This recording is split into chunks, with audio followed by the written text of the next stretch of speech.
galera rubro-negra, vocês que gostam de ouvir as notícias do Malvadão, não esqueça de se inscrever no canal e deixar aquele joinha. Vamos para a notícia de hoje.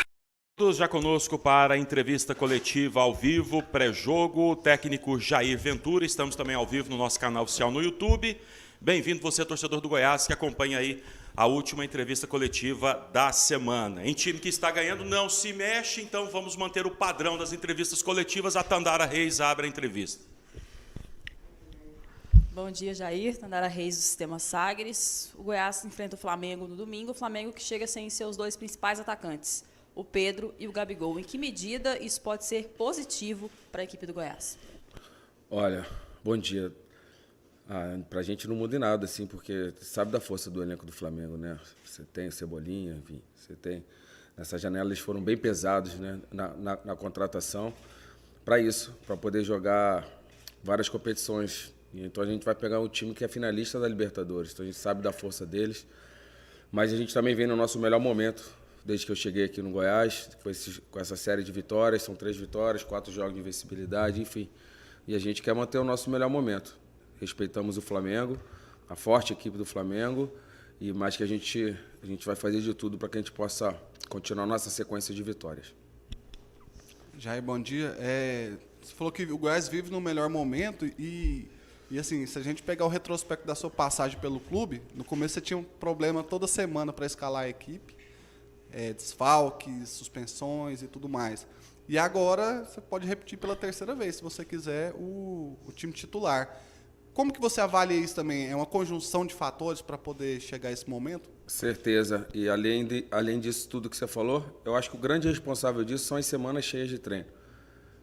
Se eu consigo trabalhar melhor os comportamentos que eu quero, né? Você vê o jogo do Santos, a gente fez um gol em organização ofensiva e um gol em transição. Aquilo que eu falo da gente não ser de uma nota só. A gente faz gol de diversas maneiras.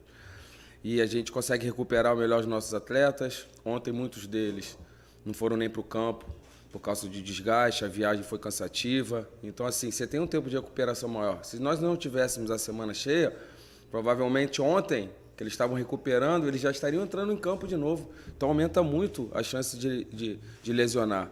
Então, quando você tem esse tempo maior de recuperação, você treina mais, o time fica melhor e fica mais forte fisicamente também. Então, essa junção de fatores, com certeza, faz com que o Goiás esteja nesse melhor momento. A gente poderia não estar ganhando jogos, porque acontece.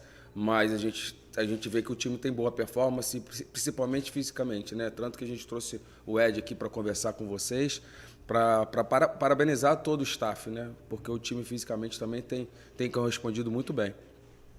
Bom dia, professor Jair, Vitor Pimenta aqui do Mais Goiás. Professor, algumas coletivas atrás você falou, né, que o segundo turno era mais difícil que o primeiro turno. Mas a gente vê que, na prática, para o Goiás não tem sido, né? Já foram 6 jogos aí, 4 vitórias, um empate e uma derrota, né? E no primeiro turno foram apenas 8 pontos ganhos, nesse agora 13. O que o Jair fez para motivar e deixar esse segundo turno mais fácil, podemos dizer, aí, para o Goiás chegar nessa pontuação e hoje está na primeira parte da tabela? 5 meses de casa. Estou extremamente adaptado, já conheço os cantinhos do clube, já conheço as características dos meus atletas. Eu já sei hoje que um Dieguinho pode fazer uma lateral esquerda se eu precisar. O Dadá pode fazer uma lateral, como já fez, pode fazer um meia. Esse jogador também, os dois são extremamente versáteis, extremamente competitivos, né? Então são jogadores que hoje me dá tranquilidade de mexer. Eu tenho um grupo mais na mão, assim, de conhecer eles a fundo, sabe? Acho que esse é o grande segredo. Que às vezes, se no início do trabalho você não encaixa as vitórias, a gente sabe que o trabalho é interrompido e você, por vezes, você nem conhece o seu elenco. Hoje eu conheço todos eles. Sei bem que eu posso usar e aonde usar. Então me dá mais tranquilidade de trabalhar também, assim, porque eu tenho esse tempo maior, não só de treino, mas de casa. Vou completar 5 meses já, né? Então, assim, é muito bom para o treinador quando você tem esse tempo e você conhece melhor o seu elenco. Bom dia, Jair. Ainda sobre essa questão de rendimento, tem alguns números que são um pouco curiosos. O Goiás tem a menor posse de bola do campeonato, isso não quer dizer que é a pior, a menor, e tem, ao mesmo tempo, o artilheiro. Para você, quais são os pilares desse time? O que faz esse Goiás acontecer? Cara, assim, acho que hoje o Pedro é o artilheiro. Isso pra gente é bem bacana como comissão, assim. Porque a gente tem o menor orçamento da Série A, né? A gente tem o menor orçamento e você tem o artilheiro. E se você pegar, você vai falar, pô, mas como é que um time que não tem posse, você tem um artilheiro que não é um cara de velocidade para contra-ataque? Porque na maioria dos nossos gols, acho que mais de 60% são feitos em organização ofensiva. Quando a gente tem a bola, a gente é uma equipe que tem pouca bola, mas quando a gente tem, a gente sabe o que fazer com ela, que isso mostra os nossos números. São muito maiores os números de organização, quando a gente tem a bola, a nossa equipe está defendendo, do que em transição. Então, assim, a gente é efetivo, né? A gente não tem pouco a posse de bola, mas quando tem, a gente trabalha com objetividade. Eu gosto muito disso, objetividade. Porque a posse de bola, por vezes, é mentirosa. Você pode ter 70% de posse no jogo e não ter nenhuma finalização. Se eu ficar tocando a bola, Tadeu, Reinaldo, Caetano ali meia hora, eu vou ter 80% de posse, mas não passo do meio de campo. Então a gente tem que saber avaliar os números. Os números, por vezes, são frios, mas por muitas vezes eles te mostram muitas coisas, como no caso dos nossos gols de não ter gol em transição. E o Pedro não tem gol de pênalti, ele tem um gol de pênalti. Ele é o artilheiro só com um gol de pênalti, que também não é demérito, né? Eu quando estive no Esporte, o Maidana estava com a gente, acho que ele fez 5, 6 gols de pênalti. A gente ganhou vários jogos de 1-0. Que ele vale muito, cara. Pênalti é difícil. Né? Pergunta pro Badi quando perdeu se é fácil. Pênalti é difícil, cara. Então, assim, não tirando o mérito de quem tem muitos gols de pênalti, mas sim, tá também dando mérito que é mais difícil fazer gol com a bola rolando. E o Pedro só tem um gol de pênalti. Jair, bom dia. Como é que está o clima de vocês após o passamento do seu Ailê? E domingo também, Goiás joga para prestar mais homenagem ao seu Ailê? Bom dia. Joga, né? Com certeza, cara. É difícil ainda, né? Eu acho que não vai se apagar isso. Que o legado dele é muito grande aqui, né? Mesmo eu sem ter trabalhado aqui, eu já conhecia assim, o legado dele.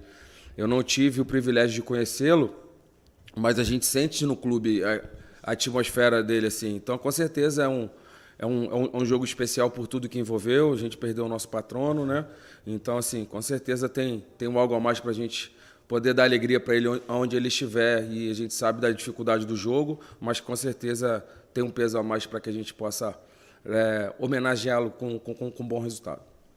Professor, a gente vê que você já conhece o elenco, né? Como você disse, aí você roda o elenco, jogo sim, jogo não. E a gente tem notado a ausência do Bastos, mas a gente vê que o Bastos é um cara bastante de grupo. E assim como eu perguntei para o Dadá, eu vou perguntar para o senhor também, qual a importância do Bastos hoje no elenco do Goiás? Olha, eu tenho 7 clubes, e assim, poucos, quando eu fui auxiliar técnico, a primeira coisa que me falaram, quando eu cheguei para trabalhar como comissão técnica, né, comecei como preparador físico, a comissão técnica não pode ser amigo de jogador. Você tem que ter botar de um lado assim. E por que eu estou falando isso? Porque o Felipe hoje é um dos caras que eu tenho mais afinidade do elenco, assim. E sem jogar. É isso que eu acho legal, assim, porque eu falo quando eu chego nas minhas apresentações para eles. Provavelmente os 11 titulares vão ser mais meus amigos do que os demais. E se um desses 11 sair, passa a não ser mais meu amigo. Porque eles são amigos quando a gente está jogando, mas não é o caso daqui, cara. O grupo é fantástico. Quem joga, quem não joga é a mesma coisa. Né? O Barcelos, cara, ele vinha recebendo muitas críticas, né? Tirou uma bola importantíssima, poderia ser o gol do Atlético Goianiense, num carrinho ali que ele entrou, que o Sávio saiu. Então, assim, todos eles têm a sua importância. E o que eu falo de meritocracia, o Felipe teve as suas oportunidades. Quando eu cheguei, eu barrei o Elvis e botei ele de titular. Ele começou de titular comigo. Mas a gente vai fazendo sempre umas avaliações e dentro dessa avaliação, nesse momento, ele não está jogando. Mas nada impede que ele possa entrar, possa ser titular de novo. É o que eu falo. Eu tenho os treinos para ver também, né? Então, assim, quando a gente não deixa vocês assistirem, a gente está sempre avaliando no dia a dia quem está no bom momento também. E com certeza vai jogar quem tiver melhor. Eu acho que já ficou claro para todo mundo aqui, né? Que ninguém tem vaga garantida, e os jogadores sabem disso, isso é bom, porque gera competitividade, e a gente sabe que eles sabem que quem entrar e for bem, não tem por que o treinador tirar. Obrigado aos colegas que estiveram aqui participando da entrevista coletiva, a última da semana para o jogo de domingo com o Flamengo. Obrigado você, torcedor do Goiás, que acompanhou ao vivo no nosso canal oficial no YouTube. Muito bom dia a todos, um abraço e tudo